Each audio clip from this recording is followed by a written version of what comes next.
Gary Slyman. I'm the president and founder of Great Transition Strategies.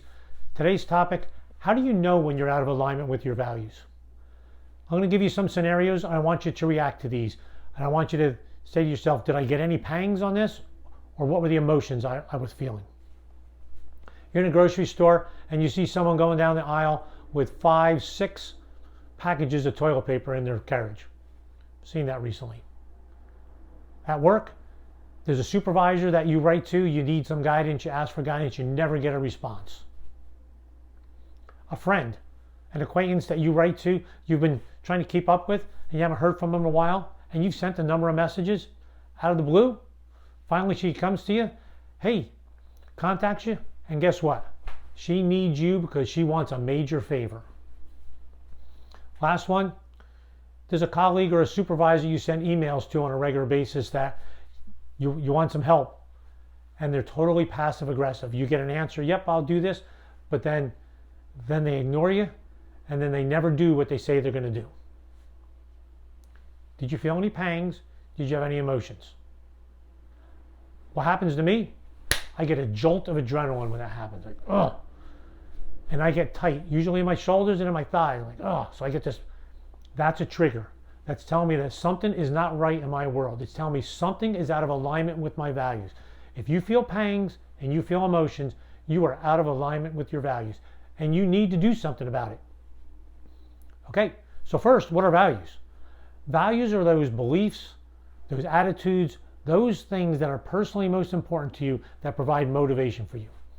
And when you're out of alignment, you are not a happy camper, and it brings stress onto you. It brings stress. You can feel it, and you feel it in your body. So those triggers are telling you something. They're telling you, I'm out. You need to do something to get yourself back so that way you can get in alignment and be effective and reduce that level of stress with wherever you are, where you're at work or in whatever you're doing in that series of your life. Okay, so let's come up with a plan. Think of an area in your professional life where you are pushed out of alignment with your values on some kind of a regular basis. Put it in your head. Have you done anything about it? Do you want to do anything about it? Okay? And there are times where you probably want to do something. When that happens, when you feel that a trigger happening, so what's the trigger? So in your life, what's the trigger? This happens, how do you feel it? Okay, there's a trigger. Trigger's telling me, I need to do something about this. What are you going to do? You get with someone that's trusted, a coach, an accountability partner, and you determine what are your triggers. Get very clear on what your triggers are. 2, get very clear on what your values are. As a professional coach, I work with my clients all the time to make sure they're very clear with their values.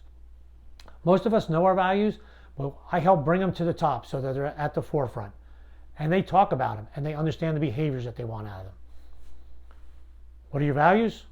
What's a trigger that shows it's in violation?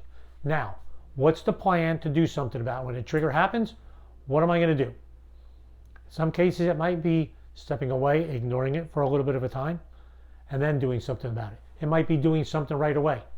Short conversation, short email, big confrontation in someone's face, or removing yourself from the situation.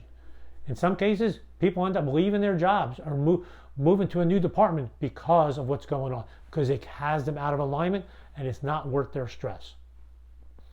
Effective leaders know their values. They're very clear on what they are.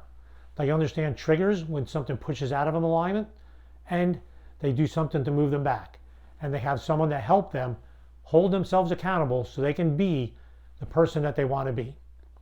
Being an effective leader means you need to know your values, you need to profess them, people need to know what they are and the behaviors you expect, and then you need to do something when you're pushed out of alignment. Thanks for listening. I look forward to the opportunity to work with you.